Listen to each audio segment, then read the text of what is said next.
마태복음 26장, 성경 중에서 가장 드라마틱한 그런 내용을 다루고 있는 그런 성경 본문이죠. 예수 그리스도의 십자가 바로 직전에 일어나는 여러 가지 일들을 담아놓은 그런 내용입니다.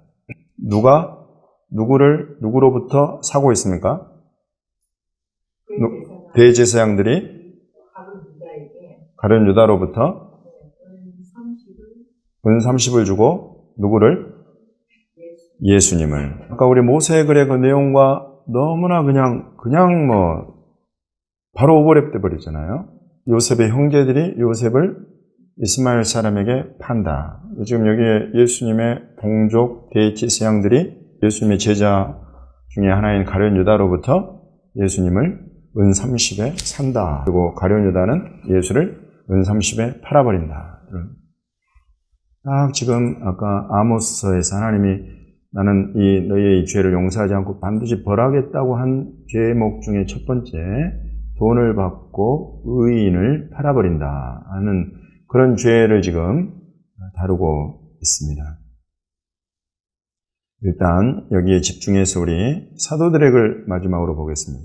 세 군데를 볼 건데요. 먼저는 사도행전 7장 51절부터 53절까지, 로마서 3장, 골로새서 1장 13절부터 2장 3절까지, 사도행전 7장 52절은 누구를 무엇 때문에 책망하고 있는가 하는 것입니다. 누가 지금 책망하고 있습니까? 누구를? 항상 성령을 거슬러서 뭘 한 거예요? 항상 성령을 거슬러서 뭘 했냐고 지금 52절에 기록을 하고 있습니까? 선지자들을 박해했다. 네, 그리고 의인을 잡아주고 또 의인을 살인한 자다. 이렇게. 그 선지자들을 왜 박해했습니까? 이 선지자들은 누굽니까? 지금 여기에서 무슨 역할을 한 사람들로 소개를 합니까? 사도행전 7장 52절에 스데반이 의인이 오실 것이다라고 예언한 자들이다. 의인이 올 것이다라고 예언한 사람들이 선지자들이에요. 그래서 이 선지자들을 잡아 죽였다는 거예요. 박해했다는 거예요. 아니, 의인이 온다는데 이런 사람들을 왜 박해를 해? 근데 여튼 그랬다는 거예요. 근데 왜 그러냐면 항상 성령을 거슬러서 그랬다는 거예요. 근데 결국 그 예언한 대로, 선지자들이 예언한 대로 의인이 오셨어. 근데 의인이 딱 오시니까 그 의인을 잡아줘버려. 그리고는 그 의인을 죽여버렸다. 이런 내용을 가지고 지금 책망을 하고 있는 것입니다.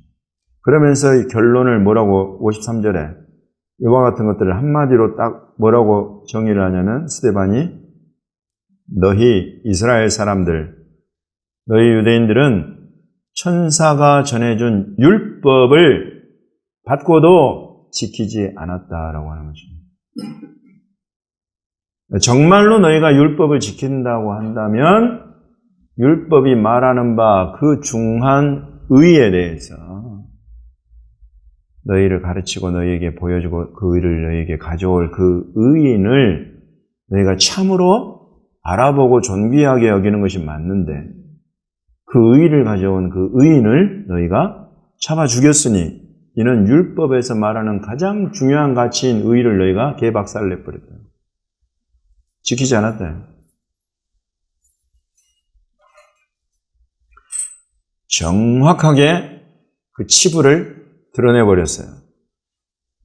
이스라엘 사람들의, 유대인들의 치부를 드러내버렸어요. 그리고는 어떻게 돼요? 스데반은 또 돌에 맞아 죽어요. 재판 과정을 딱 거치죠. 보좌에 계신, 그 우편에 계신 서신 것을 내가 내 눈에 본다 그러니까 그냥 바로 돌을 들고 쳐서 죽였다. 그리고 그곳에 마침 가던 사도 바울이 되기 전에 사람은 가서 이 사람은 죽어 마땅한 죄인이다 하고 가편 투표를 했다는 거죠. 그래서 돌로 쳐 죽이는 것이 마땅하다고 다 쳐 죽여버렸어요. 역시나 그 의인을 지금 잡아 죽인 것에 대해서 책망하고 그 의로운 율법을 너희가 지키지 않은 것에 대해서 정확하게 송사를 하고 있는 이 사람을 잡아 죽여버렸어요. 이런 모습을 지금 보여주고 있다. 돈 때문에 의인을 팔아버린다. 돈 때문에 의인을 죽여버린다. 사고 판다. 돈으로. 의인이라는 것은 의를 대변하는 사람들이죠. 이런 것들은 하나님 보시기에 분명히 책망을 받고 꾸짖음을 받고 심지어는 이제 벌을 받게 되는 죄라고 하는데 유대인들이 이스라엘 사람들이 이곳에서부터 벗어나지를 못해요. 벗어나지를 못해요. 심지어 이것들로부터 벗어나라고 주신 율법조차도 이제 발로 밟아버려. 율법을 지키고 행한다고 말을 하는데 실제로 나타나는 행위는 그것을 발로 밟아버리는 그런 행위들을 하고 있으니 당연히 성령 충만한 사람들로부터 책망과 꾸지람을 받게 된다. 믿는 유대인들 중에 요셉 슐람이 우리 한국에 와가지고 로마서를 강의할 때에 사도 바울이 왜 그렇게 많은 편지를 쓰고 왜 그렇게 많은 교회들을 세워서 교회들에게 편지를 썼는 줄 아느냐고 질문을 하더라고요. 왜 그랬을 것 같아요? 복음을 전하기 위해서. 할렐루야. 이 믿는 유대인인 요셉 슐람이 사도 바울은 목적이 돈에 있었다. 그러니까 이제 자기 유대인이니까 자기 동족 유대인 조상을 이렇게 말을 하는 것은 한편은 이제 일종의 유머예요. 근데 그 안에 깔린 거는 뭐냐면 우리 유대인들은 진짜 돈을 중요하게 본다. 그러니까 지금 사도 바울이 편지를 막 쓴 것들 안에 보면 실제로 펀드레이징이 굉장히 많아요. 후원을 일으키는 그런 내용이 반드시 들어가 있어요. 근데 유대인들은 이걸 꼭 해요. 왜냐하면 이 돈이 가지고 있는 돈이 할 수 있는 그런 역할들을 잘 알고 있어요. 돈으로 특히나 무엇을 위해서 사도 바울이 그렇게 펀드레이징을 많이 일으켰을까요? 이방 열방의 교회들로부터 하나의 대상이 있었어요. 이 돈을 펀드레이징 일으켜서 뭐 하려고? 예루살렘의 가난한 성도들을 섬기려고 해요. 돕기 위해서. 돈이 있어야 가난한 자들을 도울 수가 있어요. 그건 확실한 거예요. 근데 이 돈을 누가 가지고 있느냐면 우리 하나님을 섬기고 예배하는 예배자들이 이 돈을 갖고 있어요. 그럼 이 사람들이 그냥 갖고 이 땅에다가만 하고 재투자하고 막 이렇게만 할 것이 아니라 지금 당장 우리 공동체 안에 약한 자들, 가난한 자들을 이 돈을 가지고 반드시 섬겨야 한다. 이걸 가르치는 거예요.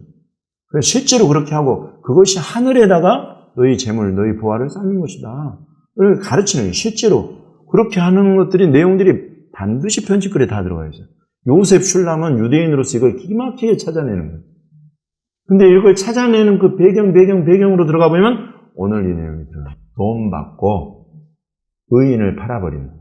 돈 받고 의보다 돈이 더 중요해지는 그런 모습들이 지금 여기 이스라엘, 유대인들의 역사와 이 기록된 성경 안에 이게 계속 들어있는 거예요.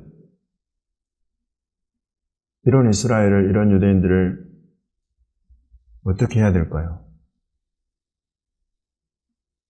어떻게 해야 될까요? 이 숙제를 가지고 이 땅에 오신 분이 예수 그리스도죠. 예수님이 오셔서 이런 이스라엘의 모습, 정말 돈을, 처음에는 그래요. 뭐 돈보다 다른 가치들이 많이 있었을 거예요. 근데 점차 돈으로 가요.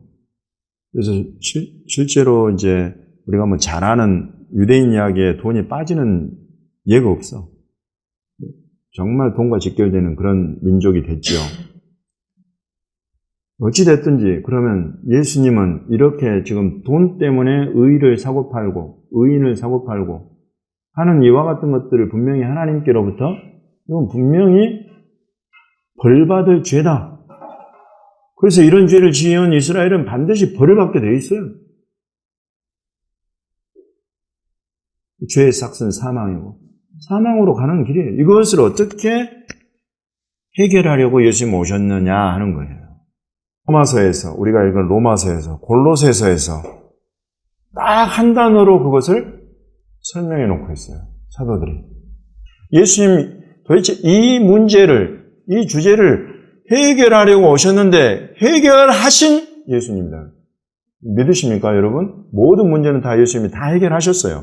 그걸 해결하신 예수님을 표현하고 있는 사도들의 가르침, 여러분, 이런 가르침, 이런 단어들 안에는 가장 중요한 이 핵심 단어 안에는 구약에 지금 우리가 보고 있는 이런 모든 것들의 배경과 바탕을 하고 있는 거예요. 유대인들이 생각하는 아주 중요한 이와 같은 주제들을 예수님 오셔서 반드시 해결하셨고 그것을 담고 있는 단어로 풀어내고 있는 거예요.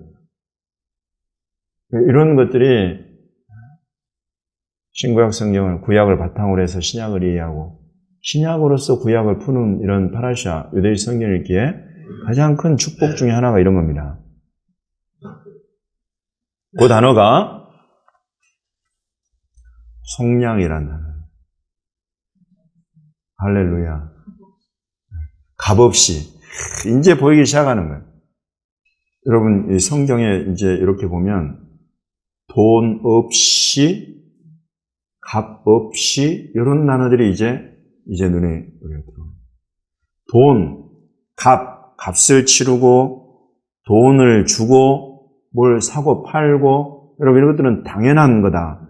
근데 이제 그 당연한 범죄에 속하지 않은 건 돈으로는 도저히 어찌해 볼 수 없는 의를 또 의인을 그렇게 해서 돈으로 사고 팔아버린다는 건 하나님 보시기에 분명히 죄다라고 성경은 가르치고 있다만 근데 지금 예수님 오셔서 풀어가시는 이런 그걸 해결하신 그 단어가 속량.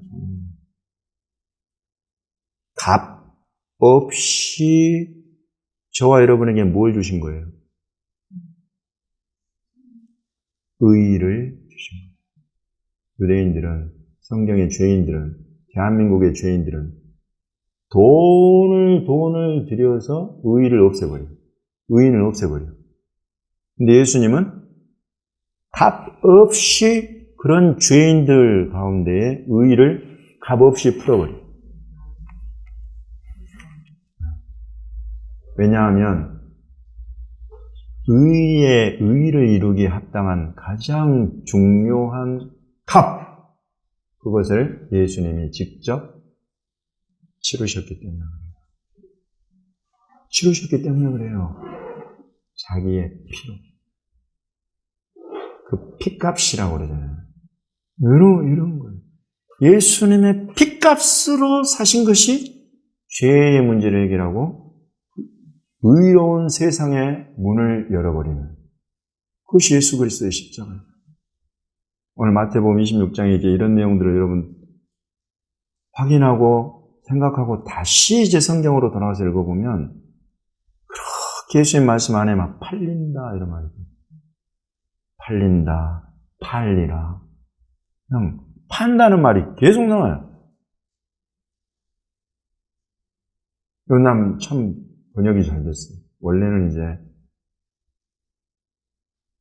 헬라어에서 이렇게 넘겨준다 또는 이 넘겨준다는 게 그냥 넘겨주는 차원이 아니라 배신, 굉장히 안 좋은 그런 행위로 등장하는 어떤 거예요. 이렇게 하는 것. 그래서 이제 이런 것들을 영어로는 거의 대부분 그 헬라어 단어를 betray로 번역해요. betray, 배신. 근데 예수님 우리말 번역은 이걸 대부분을 전부 다 판다, 팔린다 이렇게 번역을 해요. 나는 이 번역은 이제 기가 막힌 번역이라고 봐요. 이것은 구약의 예수 그리스도, 구약은 여러분 예수 그리스도를 아까 우리 예식서에도 있습니다만 그림자. 구약은 오실 예수 그리스도, 오실 의인이 오셔서 무슨 일을 할지 이와 같은 것들을 하나하나 다 그림자로 얘기해요. 그림자가 모양이 이러니까 실체는 이럴 것이다라고 볼 수 있는 거잖아요. 그래서 그것들을 볼 수 있도록 돈을 받고 팔고 사고 이런 것들이 하나님을 보시기에 죄고 그리고 이와 같은 것들을 다루고 있는 게 율법이고 여러분이 다 그래서 들어가야 돼요. 근데 예수 그리스도 오셔서 단방에 그것들을 해결하시는데 자기 피값으로 자기를 팔아버린 자들 자기를 사고 판 자들 그들의 모든 죄 하나님 앞에 반드시 벌받을 그 죄를 예수님이 해결하시는데 자기 피로써 값을 다 하나님이 인정하시는 핏값을 치러버려요.